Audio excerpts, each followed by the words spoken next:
All right, guys, in today's video, we are talking about one of my favorite students of Career Sprout. He is a software engineer who went from making $113,000 to over $150,000. He had a let's see, I've got my notes here. He had a $39,000 base salary bump, just his base. And then on top of that, he got an extra $70,000, more than that technically, in bonuses, sign-on bonuses, as well as Amazon stock. Now, we are going to walk through the exact things that had the biggest impact. This is directly from our private group. I took a screenshot so that I could blur out their name. These are the exact things that made a difference, made an impact on him, and allowed him to land a role at Amazon AWS, which was his dream company. So, as I mentioned, this was a software engineer. A little bit of background on him. He had been working with the same company for just about 5 years, making, again, $113,000. And then when he decided that he wanted to start looking for opportunities, he did not know how much more money that he could be making. And so one of the biggest differences, one of the key steps in this process is knowing what's actually possible, knowing what other people are actually making, and then making sure you have the confidence that you can ask for that amount of money. So really cool part about this is that confidence comes from two things. One, updating your resume and your LinkedIn profile so that you have people actively reaching out to you. The other component that really helps with confidence is you proactively building your own network so that you have a plethora of opportunities in front of you. Now, the really cool part about his story is he actually found a job that he didn't even know existed, where he didn't have to be an awesome coder, which he enjoys coding. He's a good coder, but he really likes communicating with people better. And he found a job that you can have as a coder where you are essentially the translator from engineering team to sales team. And it was really appealing to him. And here's the thing. They were not offering the salary that he knew he could make at another company.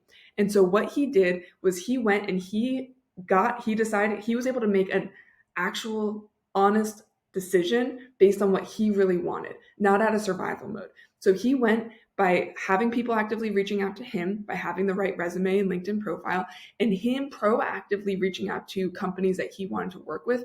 He got several interview opportunities, and then he got several offers. And then he was able to negotiate offers up to match his highest offer because companies wanted him, because he was proactive, because he knew how to prep for his interviews. So he ended up choosing Amazon AWS. And what he did to get there was, first of all, as I mentioned, he updated his LinkedIn, he expanded his network, he proactively reached out to people, and he was getting a ton of messages from people as he was reaching out. Then what he did, he started connecting with the people who had the actual roles that he wanted. Then when he was prepping for his interviews, he showed up to interview preps. He was somebody that he actually did the work. He showed up and he practiced. Very important, very common, probably not hard to guess. This person was an athlete, collegiate athlete. Very common among athletes that come through our program. They get through it very quickly because they know, hey, just practice and then show up on game day. So he went through, he showed up to the calls, he prepped for his interviews, both the recruiter screens and the behavioral interviews. And then, as he mentions, anybody who's unfamiliar with, the FANG software engineering interviews, they are typically very technical. Not typically, they are very technical. And so he says it often involves solving data structure and algorithm problems during the interview process. So to prepare for that portion, what he did was he spent about 2 months of technical prep. He took time on his own to become technically prepared, focusing on solving, specific problems, and he goes into that there. And then once he felt like he was prepared, once he got those practice reps in, that's when he did the deep dive into the application process and began to set interviews. After he had done the practice, he didn't practice on game day, he practiced beforehand. So as he mentioned, not every application was accepted, but he made it to 3 formal interview process and received offers from each of those companies. So he did the work of narrowing it down before he got to the interviews, before he got to the offers. So it wasn't months after months of getting, am I going to get this offer? Is it? And then starting again. He did all of that work beforehand so that he could interview with 3 companies that he really liked, and he got offers from all 3 of those companies. Very common.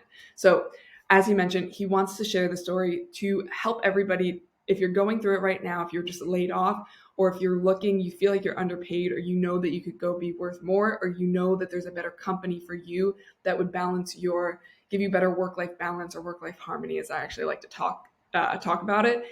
If that is what you want to do, it's very important that you follow the right steps. It's not about going through and just getting, offer after offer after offer, or declined from offer after offer after offer and not really knowing why. You want to get those practice reps in first. So step one, we talk about this all the time, defining where you actually want to go. Where do you want to end up in your career? Then we reverse engineer back from that. Step two, once you know that, that's when you do your resume. That's when you do your LinkedIn profile. You can't start with your resume. Then step three, building your new network. That is you actively reaching out to the executives and the hiring managers at companies that you actually want to work with, preparing for those interviews properly, and then knowing how to negotiate so that you are not leaving money on the table. You're negotiating for the things that really matter to you. Base salary, sign-on bonuses, performance bonuses, the right title for you so that you can accelerate your career quicker. Whatever is important to you, remote, doesn't have to be money. It could be remote work. It could be, added paid time off, whatever the case may be for what is important for you. That is something that you will officially do at the end, but you can't negotiate if you haven't started that process. If you don't go through these steps properly, know what you're actually worth and set those expectations with recruiters and hiring managers right up front. And then the key is really having executives, people within the company, champion you along the way so that you know, yes, I am getting paid exactly what I'm worth. This career is going to set me up for future success. And I now have a network of people who, regardless of what happens, especially in today's job market, today's economy, layoffs are happening more and more.